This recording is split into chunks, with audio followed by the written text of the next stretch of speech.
یوں ہی نہیں ہم گزرے ان وادیوں سے، یہاں آ کے کچھ تو ملا ہے ہمیں، جس کی تلاش تھی کب سے دل کو، تیرے گلیوں میں وہ خوشیوں کا سمندر ملا ہمیں۔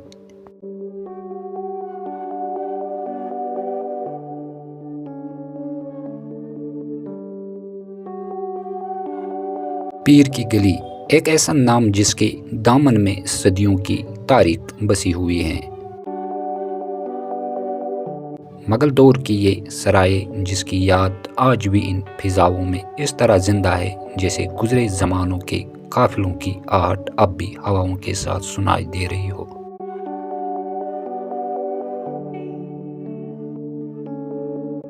ہمارا یہ سفر کشمیر کے دارالحکومت سری نگر سے شروع ہوتا ہے۔ جہلم کے کنارے بسا یہ خوبصورت شہر اپنی تاریخ، ثقافت اور فطری حسن کے لیے مشہور ہے۔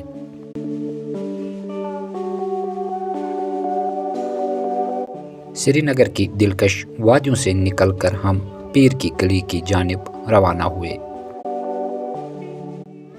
راستہ آگے بڑھتا ہے اور ہر موڑ پر قدرت اپنے نئے رنگ بکھیر رہی تھی۔ راستے کی فطری خوبصورتی اور دلکش نظاروں سے محظوظ ہوتے ہوئے تقریباً 50 کلومیٹر کا سفر طے کرتے ہوئے ہم آخر کار شوپین کے پر رونق بازار میں پہنچ گئے۔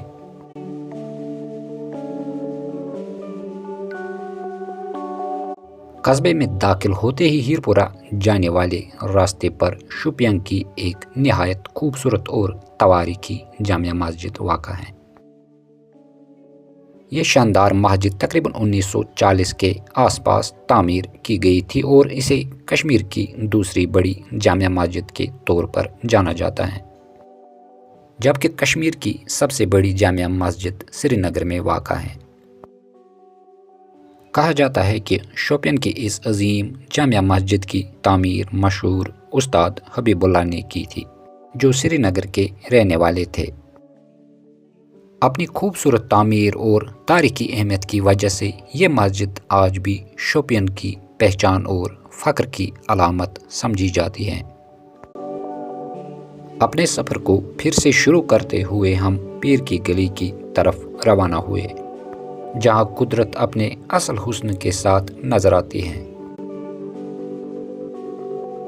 جیسے جیسے ہم آگے بڑھتے ہیں، راستے کے دونوں طرف بلند و بالا پہاڑ ہمارا استقبال کرتے ہیں۔ یہ علاقہ پیر پنچال پہاڑی سلسلے کا حصہ ہے جو اپنی قدرتی خوبصورتی کے لیے مشہور ہے۔ اس راستے کے قریبی ہیرپورہ وائلڈ لائف سنچری بھی واقع ہے، جہاں مختلف قسم کے جنگلی حیات اور قدرتی مناظر دیکھنے کو ملتے ہیں۔ کچھ ہی دیر کے سفر کے بعد ہم پہنچتے ہیں مشہور دبجن برج پر، جو اپنی دلکش لوکیشن کی وجہ سے خاص اہمیت رکھتا ہے۔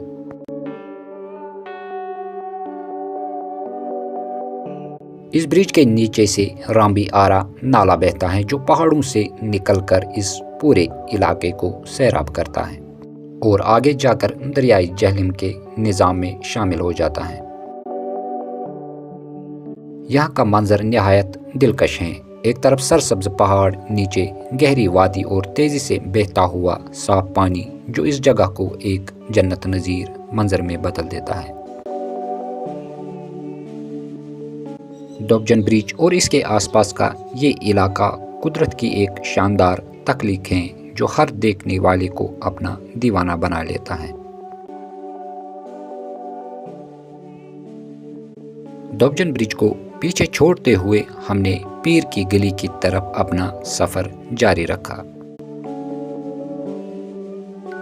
یہ راستہ صرف سیاحتی اہمیت نہیں رکھتا بلکہ صدیوں پرانی تاریخ اپنے اندر سموئے ہوئے ہیں۔ ایک ایسا راستہ جہاں سے کبھی مغل بادشاہ اپنے شاہی قافلے کے ساتھ گزرتے تھے۔ علاقائی اعتبار سے مغل روڈ پونچھ کے بوپلیاز علاقے سے آغاز کرتی ہیں اور کشمیر کے شوپین میں اپنے اختتام کو پہنچتی ہیں۔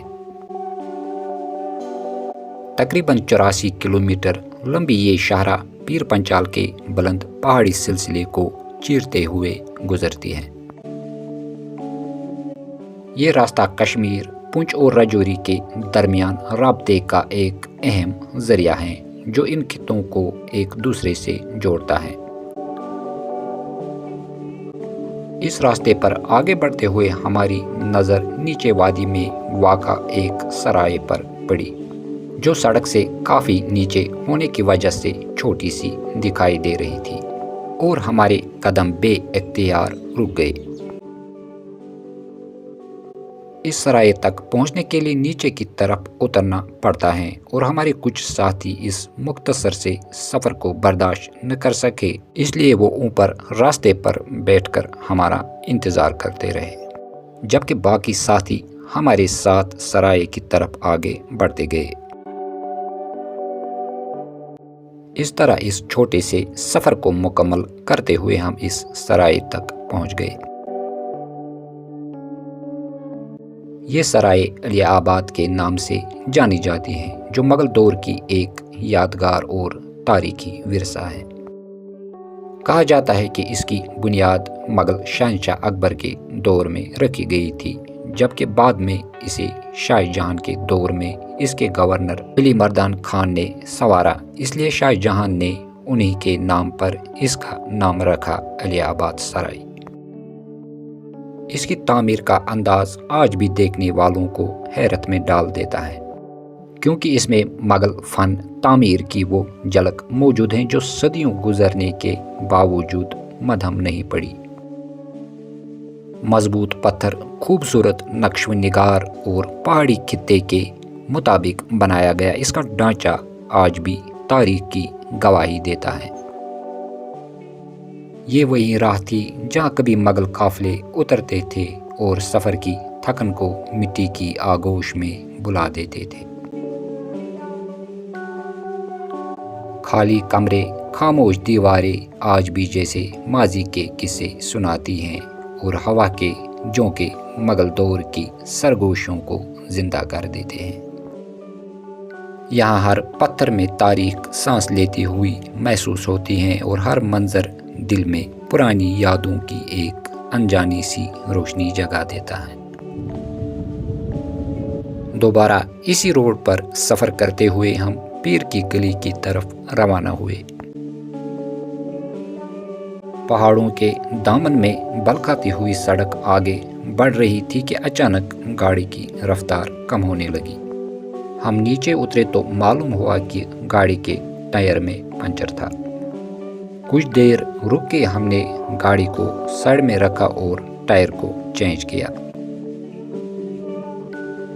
اور سفر کو دوبارہ جاری رکھنے کی تیاری کر لی۔ سری نگر سے تقریباً 100 کلومیٹر کا فاصلہ طے کرنے کے بعد ہم پیر کی گلی پہنچے۔ پیر کی گلی جو پیر پنچال کے بلند و بالا پہاڑوں کے درمیان واقع ہے، یہ مقام اپنی دلکش وادیوں، ٹھنڈی ہواؤں، برف پوش چوٹیوں اور روحانی اہمیت کی وجہ سے خاص پہچان رکھتا ہے۔ پیر کی گلی کا نام بزرگ صوفی ہستی حضرت شیخ احمد کریم سے منسوب ہے۔ مقامی روایت کے مطابق آپ نے اس پرسکون مقام پر عبادت، ذکر الہی اور روحانی مشغولیات میں طویل وقت گزارا۔ اسی نسبت سے یہ جگہ آج بھی عقیدت مندوں اور زائرین کے لیے روحانی کشش کا مرکز سمجھی جاتی ہے۔ پیر کی گلی میں موجود زیارت کو حضرت شیخ احمد کریم کی یادگار کے طور پر جانا جاتا ہے۔ مقامی روایت کے مطابق یہاں آپ سے منسوب بعض تبرکات بھی موجود ہیں جنہیں زائرین عقیدت اور احترام کی نگاہ سے دیکھتے ہیں۔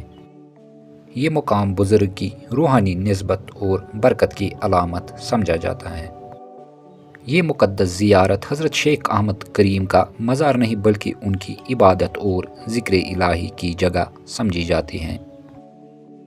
مقامی روایت کے مطابق آپ کا مزار سری نگر میں مقدم صاحب کے مزار کے قریب واقع ہے، جبکہ پیر کی گلی آپ کی روحانی نسبت اور یادگار کے طور پر آج بھی عقیدت مندوں کا مرکز ہے۔ تاریخی حوالوں کے مطابق 17ویں صدی کے مشہور فرانسیسی سیاح فرانکوائز برنر نے بھی اپنے سفر نامے میں پیر کی گلی اور اس مقام کی روحانی اہمیت کا ذکر کیا ہے۔ یہ مقام تاریخی مغل روڈ پر واقع ہے جو صدیوں سے کشمیر کو پیر پنچال کے دوسرے علاقوں سے جوڑتا رہا ہے۔